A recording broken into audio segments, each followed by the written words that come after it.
debt ye betua na keka kɔ 400 million. Ai, enya asem keto abrewa ni nya ho me 400 million. 400 million. Nankaja cause financial loss to the state ni hwan mre ba ye. Ka judgment date ketua pa de se nka ye film o. Ana musi ye film wo yo medie be na wo yo medie no so ankyere ye hwe.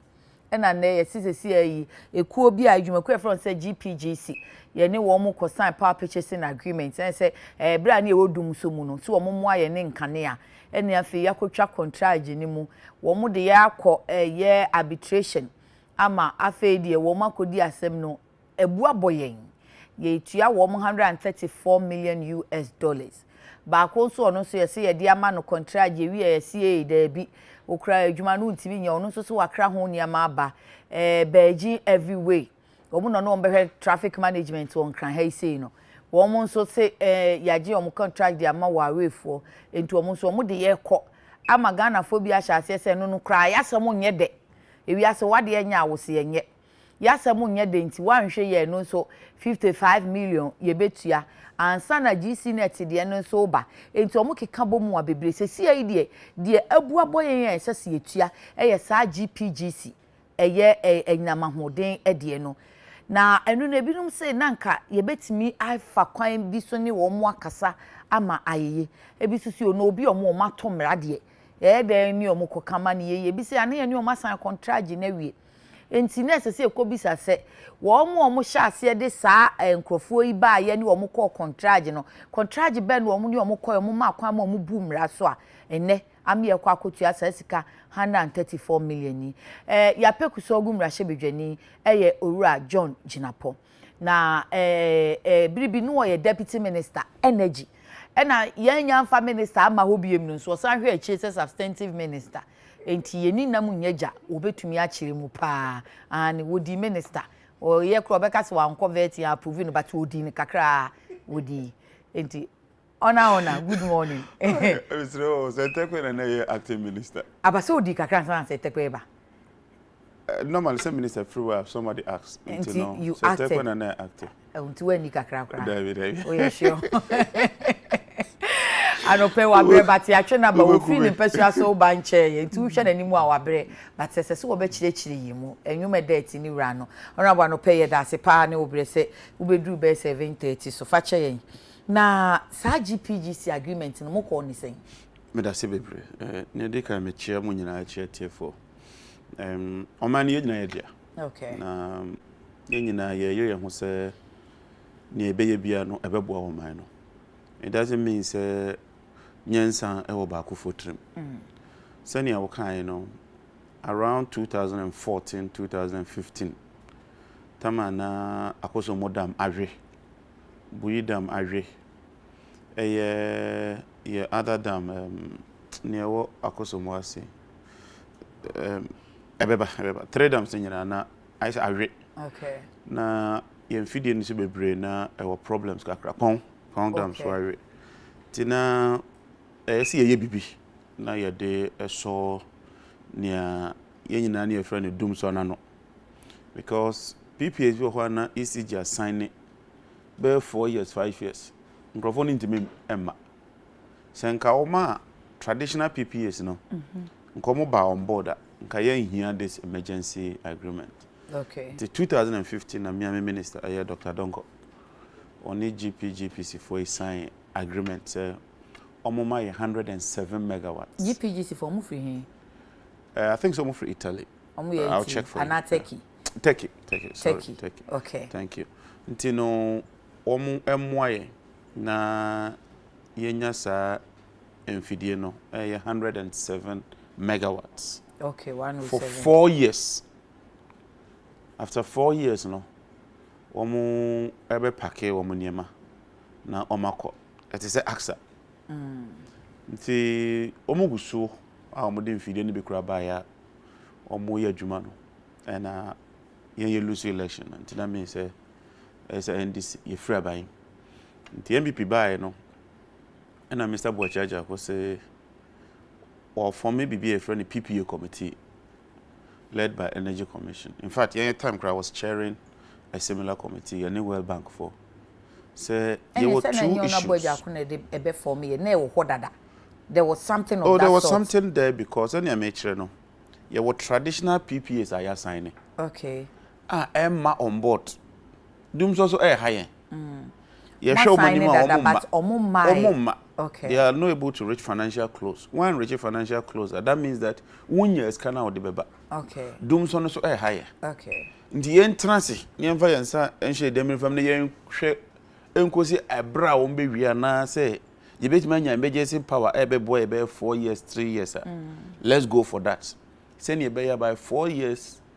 No, na years so, you have to 2 years, year na on my frame. We thought that was a better alternative to pursue. A subject to debate, you bet me debate. But yeah, na a cost insane.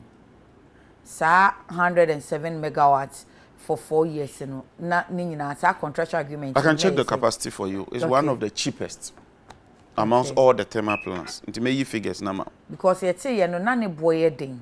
Debbie, it's one of the cheapest. Units BR was like 13 or $16. Oh, Debbie, whereas Debbie, other Debbie. places, no, now a unit of power no more produce, you know, Cote d'Ivoire, for example, now it's said $10 or $12. That is false. Not counting them so more No, you're not correct. Ghana's power is one of the cheapest in the sub-region.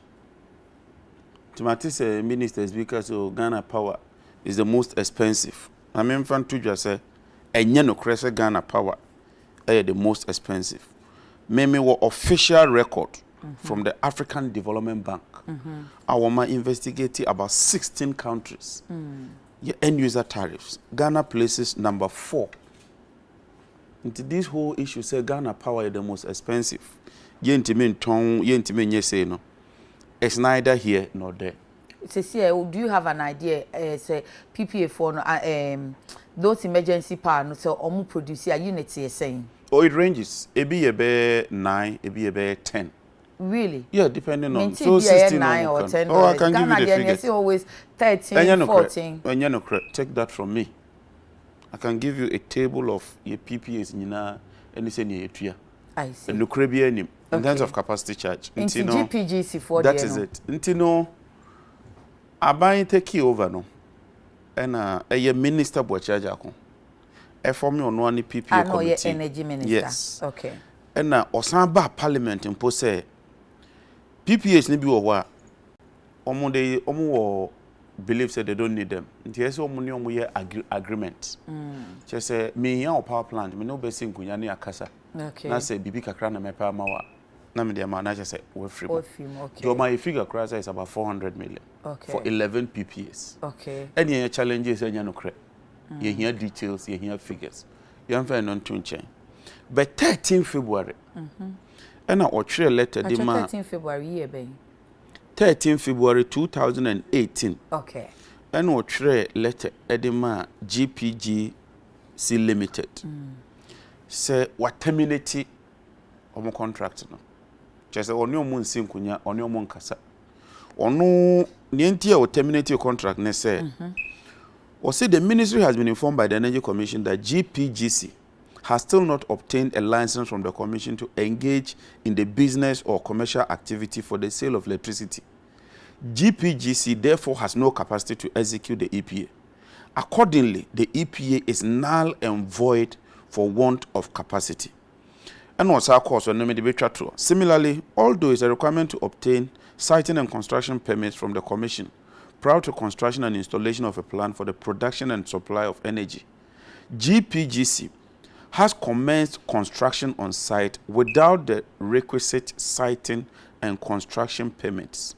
Accordingly, GPGC's construction activities are illegal. This is the minister. Because of capacity, because there's nothing like capacity in this letter. Secretary Munache say one omuni license. Omuni license. And then so much say omo ye omo construction, omo site, omo prepare omo site. Na say uni license ade a wo ye na tiamra. Na muso mo omo buy ansa na ye to aba ama aban asesa. Na ade na muso mo ni omuni license e konti ate apam. Oma ama ansa na ye to aba. Me kai say ye to aba December no. And omo the letters buy. So omo fidie ne eba. Nti ye mo omo no omo claim fidie no omo nko site. So this issue doesn't even apply. Really? Number 2, so that decision original so trade you boagu. Until we couldn't have done that illegality now on why you know. Yeah, boagu. Decision where court. I'm a court, International Court of Arbitration, a ruling said Mr. Bochaja konya we name Chakwemu. That was after he had acted. Yes, so he was wrong to have acted that way. So you don't expect Mr. Measurement acted wrongly. They were not acting wrongly, no. Because ono ejina sa enyina yesu etwa mu no. Asem na court. I'm a court a ruling say na asem no. It's neither here nor there. Court abogu award the cost of $164 million against Ghana mine. 134 and 164. Is it different from the 134? 134 interest accrued. Payment for legal fees ne honkeka. Homema your computation ni na odi boma almost 170 million. 134 ni just early termination cost. Okay. The court asaka say interest from time I will mu no accrued interest. Odi 18 million. Any odi ni nyina boma. Ye 164 million. Just because of this letter. Inti say obika say oh adena mo epinmo mo call site. Assuming crazy epinmo mo call site is better than say minister yakotwema ode ekabuburu. No, but no, he was acting legally. What makes it legal? Sir, muni obi kwa agreement Ghana ye womra. Also Energy Commission man a license. Energy Commission man a license. Why enter into contracts with Obia only license? If you don't enter into contract, you don't even go for license. He's wrong. Sana Ghana mranity. You must. Your contract you and san wakoje license. Now when we say company what take na Italy, no sorry so about license. No dey there. Who new contract? Who sign a contract? So manya contract. Me contract ni nti me say mama me license. Na me mfa mfidie ni nyadwuma. But you see, my point is that the issue of license is neither here nor there. Because later, your minister, you know, your boagu. Say court no na boagu, but here the Emirates minister need him say na all acting in good faith as a public officer. I'm on my Ghana. International Court of Arbitration a ruler. The Emirates na kahun no rule. The international law a kahun no rule. And yes, almost sorry, no more rule kwa. Ye representative. You dinipa kobio. So we call international court nipa miensa. Okay. Parties no, feuding parties no, ebe yi nipa baako. Ye Professor Fiajo ne den call ye. Okay. Oma rule against ye. Into this issue of in case some say it's neither here nor there. Now we call agreement ni ma. Letter no. Ono kwa we yi anu say enyo ono ne pen or the chore sa letter we. It was a cabinet decision. Look, or cabinet say we should defer some PPAs. Okay. We should negotiate for termination of some PPAs. Sir, approve on a cabinet man. Number 2, so who will trust such agreement? Is it not proper so by Attorney General? Now let's face it. Because now so yes, Attorney General and the could defend it. Until did we seek Attorney General's opinion and say, look, Nkrofoye ye gidi say omo bumra. Ebia me Minister of Energy. Minim say ebia unya license. Ma dream no bumra. Don't you think say be ye proper say me twira kwa Attorney General say Attorney General. Ma hu say nkrofo ye anya license. Me be say me twam. Me twam a emra kwan so no. Ne kwan so no ana say me twam a ebe ha adwene. But the ruling clearly tells say decision now you taking is wrong. Or Attorney General or we have asked for all those documents. Until a press conference, a minority no. Same with AC because already ruling now, I think paragraph 492 or 692. I'll just pull it out. PPA committee no advice say, "Am I entwemu send your person twemu no? Ono committee no muti no. Committee no advice say, GPGPs for no omaboka. Nti eni omunsin kunya. No more e ka omabo ni bibia na 80 million." Okay. Ni eni omonka. $80 million. $80 million. Na che say 80 million ye betua wo ma. Na ye tua wo na obia fa no ko because eni paragraph 492 PPA committee ni say the committee calculated what it estimated that actual development cost to be and thus hope for a price of negotiated termination might be $18 million. Might be, but not. No, that's the omo a figure say almost share be cost be 18 million. Ebi o ko negotiate here. A bit ma ba form. A bit ma ko so kakra. But it will be around 18 million no. Okay. Until no almost say negotiated termination. Until even the cabinet can say terminate here. There's a way to terminate anameboa. But can't you have a negotiated termination? Contract anymore no. Usually so say more yes sign contractor. You be room for say in case he say fantastic. Fantastic. So why didn't we add our contract? Yes, add a year pursue our option. PPA committee. This is from the PPA committee. So compare 18 million to 164 million. Would the say even 20 million? 264 million. Ebia GPGC for no momu na omu ho pray omu no manti ase na omu di kan kwa arbitration honum. Many David. What butu asem no? There was no option for a settlement because minister actually letter said, look, mo bumra, ye mamu kobo, ye mamu sidi, ye mamu dama. You chomo contract in him. One troll letter Musao. Okay, say what they were doing was illegal, but one can't mamu kobo mamu. No, was it what terminating letter? No, did they also take their contract? Say, okay, so we see idea here illegal. Now say we chama in our contract we had this say in case of termination na if you are compensation we mo de be my and say this is what we agreed on as compensation. Omusu to sa na mo no minister wa na say omufu so ye international we enti no an say ye be call international arbitration na ho na mo be hu. Any letter in here. In view of the above, the government of Ghana has taken a decision to terminate the agreement effective the date of this letter due to GPGC's breach of its obligation under the agreement. But one can without compensation. So they could have also gone to the ministry and said, well, this is the contract agreement I will say in case of termination, there should be some compensation. Why didn't they also try assessing that way? My minister pay. Yeah, Juma pay. Say a bank letter say what terminate to agreement because what from Emra you can't even ask for compensation. Rather, no, a bank might perceive irrespective of the contract more. Why do you terminate it? Until the GPGPs for say, more terminated there, there's a higher authority. And I'm a boy. Until my court, no more secure redress. Question I see a bizarre when they say, why the rush to terminate? That's the most important question. You can't blame GPG. Normally, they are not my. I said they have told us, honorable letter name no waka. Say I don't know more boomra so and I'm I would say no because I heard him clearly saying Energy Commission licensing regulation no as I say unya license and sana enka omako side then again omo plant no cry it was a used plant and it's the Energy Commission ama omo license no enti mu so e den na mo kofa used plant by abra mo nim say Energy Commission for emma license for use plants. 2007, 2008, MPP for time adum so buy no. Plans am kofa buy na new ones. 2007, 2008. Near Dr. Okubo be friend toy plants no. Na a used ones and as na new. Sabre no na mra be na prevail. The same law. Number 2. Agreement they say they should be available 90%. Which means say so omo the plant no be siwo. No moment me and declare availability of 90%. Omo boomra say ye see womo ni e jiska. Number 3. Minister letter ya woka say wojina. He's wrong.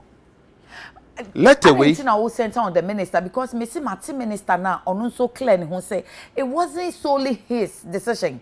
A cabinet decision. Now what bisa question say no money lines or money say until the minister share letter no. And I'm saying, sa letter no children case that's what letter no. Because I didn't know court. Any akufo do ne cabinet ni nyina no oma bogana from papa. It was a wrong decision. Let's assume say a cabinet decision. Cabinet ne say look, mo bumra, mo kotwem. That means a cabinet no oma bogana from papa. And President Akufo-Addo contract and they say the na or they ahwede be fie kan na dem once na ne buy.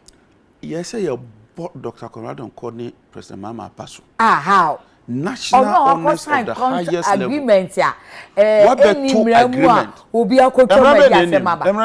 Based on what? License.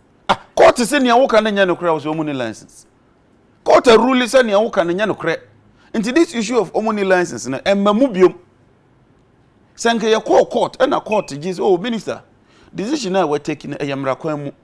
Ne kwan so anu no. Then you can make statement awuye. Court a rule say ni you can nyina no. Entwemre eche say unim ni you can. Nti let away as it stands ya boagu. It has no legs to stand on. Nti enimpo I'm even surprised who raise the letter away. He shouldn't have written this letter. So cabinet on the car say won try cabinet afum.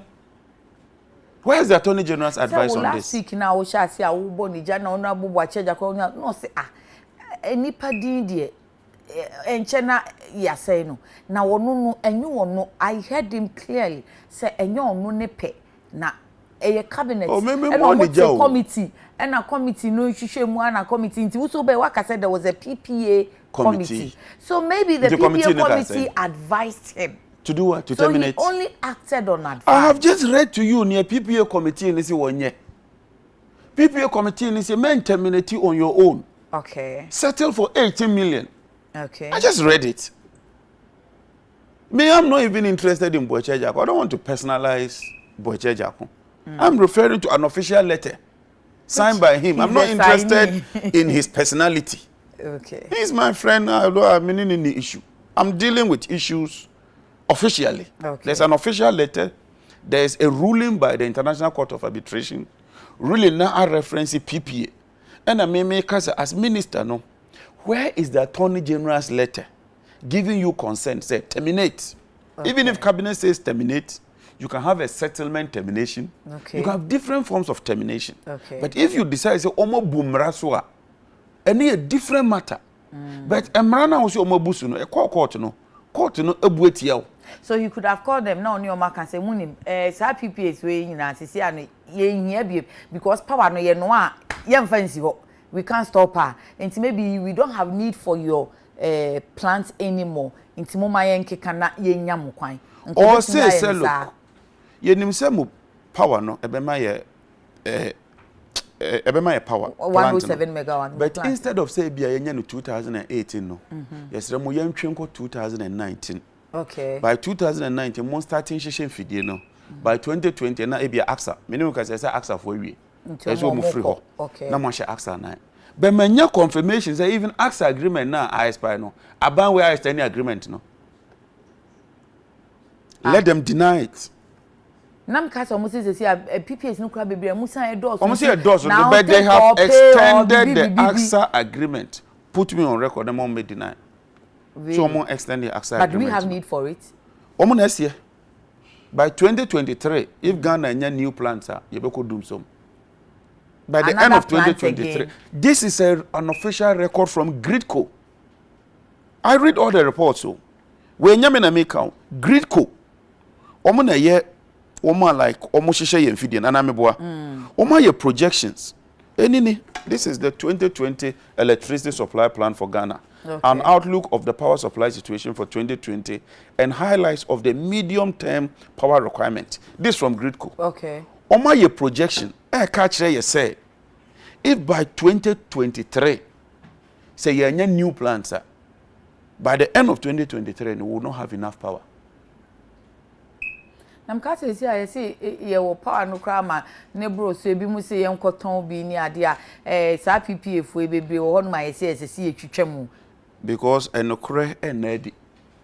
Wo kwan figures na binding to you and I have challenged those figures. At the finance committee, you're asking for details. How much they buy no? Nanya no credit. Figures be nanya no credit. Figures almost 500 million no. One of the chunk normally to fuel. Fuel is a pass through. Fuel it has nothing to do with capacity charge.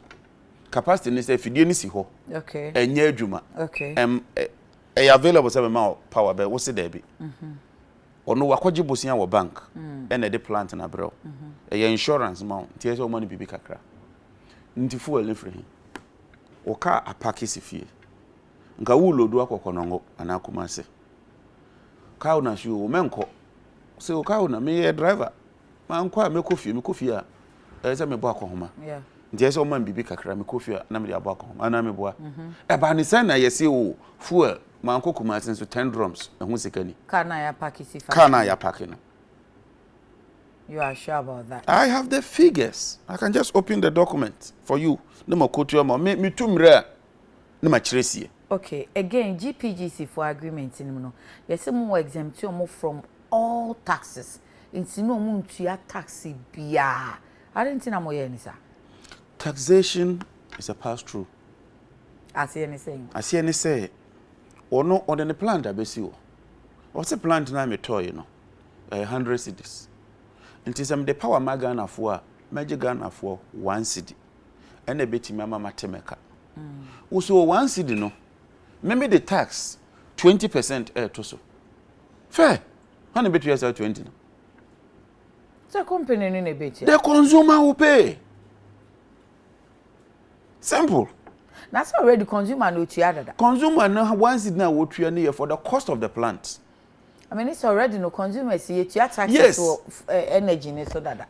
Into ye the taxes say be kan ho a na je say wo ho be kire wo more. Ana me boa. There be this so excuse there doesn't say to me because say any taxes ni nyina na be buy ho at least o mine no be say o mine tax o mo a o mo no they will bear part of the tax. Now ono so pass kakra maye. Into the 20% ni nyina be maye. How does he bear part? Me say tax no e pass through because we know the plant number. Makoto buki meto no 1 cedi. Okay. If you meto no 1 cedi 20 pesos. Okay. Me first one 20 pesos. Okay. Ana me boa. Wo see there be me the tax of 50% air to so. What the tax of 50% net to so. I'll pass that tax on to who will beto book ne say because of taxes I bet that no. Say book no mean to mean turn no 1 cedi 20 pesos. Me turn no 1 cedi 25 pesos. No problem because ana company bia ni obia ye di obia. But we don't do that in the power sector. This is not a new agreement. You were old agreements. I say PPA for no more ni nyina obia PPAs we don't put taxes on them. But I'm in parliament. About this man for no beji atumu because already no energy na say the wasere kwa kojina ECG na okoto power no. Say tax bi also. And no your end user tax I see ECG NG. And no power producers na air tax here. Say power producers need no say be call grid code say be call VRO say be call ECG so bit by bit then everybody will bear part of it. I'm speaking energy economics. Me too I'm asking lay woman questions for my people. I'm breaking it down. Me dia be fie say dem fa ne say wakoto ade 1 cedi. Wo pese wo ton no 1 cedi 50 pesos. Aban say me the VAT to so. VAT say a tax. Yeah. And your consumption tax. Yeah. Sure. A consumption tax. So Ebian Keka say bia omo a registered company in Ghana. So omo make it profiter. Omo to your corporate tax. Then we're talking of corporate tax, a tax on profit. But if you want to tax direct tax, it's the end user and the tier direct tax. Obi a taxation bia no. But ordinary person na say how can such a big company you so much will not pay a kobo. And I may say tax. There have been several agreements. Nansenya na ban we are the petroleum agreements about parliament. Okay. Omo yi taxes ni nyina afri so. The boy catch me. We are watching this program. We even had to argue it in parliament. Finally, all these agreements are working. When you ma approval? Parliament and ma approval for the PPA. Yes. And who say taxes ni a year. We have a standard. We have a standard. Taxes necessary. No taxes necessary. Or the equipment na be do port. Maybe power producing equipment was going to your tax. Fair. Or the go via PRC for. So waboka. Oh, maybe the plant in buy no. Ya mami tuya this tax amount ni documents ni nyina ni. Nti se mo ye me tarifa mo fanship. Now wo end user no what you more. Say nko obi na esi ni private hotel. Ono ne private hotel. O ye ni business bi anya ne mfaso. enye say bia ye dey boa oman no for productivity and what can those taxes are. It's a different matter. The energy sector is a specialized area. Nti sa na nhyehyɛ ne te energy sector. Take it from me. Sisi a PPA no ye wo ahene wo Ghana sisi a. Oh, I'd have to refer about PPAs are active. When I checked, should be just about 7 or 8. And 11. Ones. No, 11 near PPAs are. I buy say 11 PPAs are pending. And my. Okay. I mean, they don't have the money. But yet, no, yes, it take PPAC or mugu bebre cow, or mukra mupe baby or mudebe comunia baby in farm. The Banzania doing so in 2007. And then Yanko Swama Megua. Maybe at the time we didn't know about them, but you didn't know in 2007 why now be kono say o plant ni si o fa be si Ghana ensi ho kwa ada ye hia ni afro say 1 year kura ye hia enna ho wo ye business woman na obeye sa wo ye business woman. Power plants are very expensive. Mama for say to me exporting power called Togo ne. We have been exporting power. And then we can still use them. It's because of laziness on the part of this government. Because as Jean France they develop more, time, and you sign this agreement. No, I think it's about 150 million or so. So you exported 200 megawatts to Burkina. Abanyi buy because of mismanagement, up to now, grid continue exporting our power. No. So you sit here and say there's power there. No, I'm speaking my mind. Because say PP is now Musani and it's a problem. It was either take and pay, but now he has to do it take or pay. And what's the difference? One agreement in Pony Hawaii no take and pay. One in Pony since. What's the difference? Take and pay, take or pay. Take and pay. They say, "Why you want to say we a businesswoman? Ko pay sika wo bank." Ko Turkey, send your working. Ko top power plant, $350 million, and now $500 million. Now for basi Ghana ha. Ada ye here power no. Ya be fro no ama ye bi. So 1 year kura na say ye here wa na wo si ha. But every 3 months, that is every quarter. We say wo ko pesika na ko bank. Eco services alone no. Obey. That is what that is take and pay. Take and pay. Obey. And I take or pay. Take or pay, they say. Wo kopesika for plant ni be si ha. But because our bank and wakoji loan no, every 3 months, I say okotua meboa. Inti ni say ye tariff. Ebia Ghana ye tariff no. Ye here 100. Me because of insurance, because unima da plant be say. Plant ni si honi nyina no wo boka wo betua workers wo betua insurance wo betua fuel kakra wo be run plant no periodically even if we are not taking bank a wo ko bo obosia no wo betua wo every 3 months untimi nko bank no kaka chenso Ghana for nyento me power no ntimi ntua bo nti our tariff structure has a certain allowance say beyond a be 100% now is for 20% to so not 20% na eda so no you do not your capacity charge. Send you buy a plant ni be CEO as insurance. One day be na koso mo awe. E be na tiko afole because plant dey betimi say. Now we know ababa abebua. You have an option. Or you beka say there be you here only 100. You mfa bi nka ho. Ada plant be fall down and ada akoso mo be ko from no.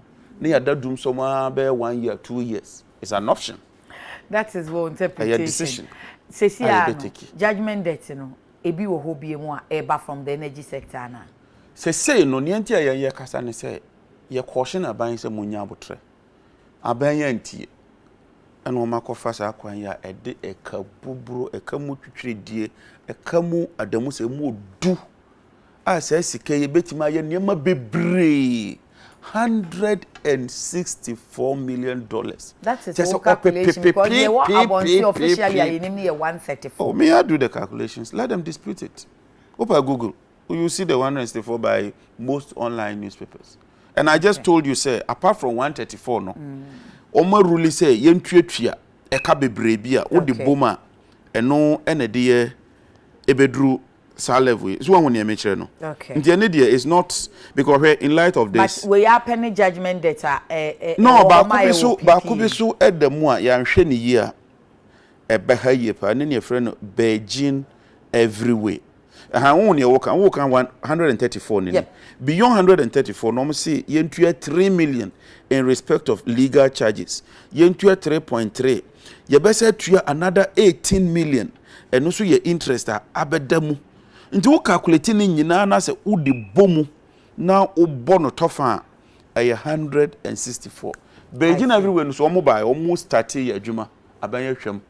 GCnet mate so omo ko 11 ya abanye kan se ya amo abanye kokko ne ya ka se wo enu anu no e ka na beda ho enda ho a ye banya judgment debt ni bebre.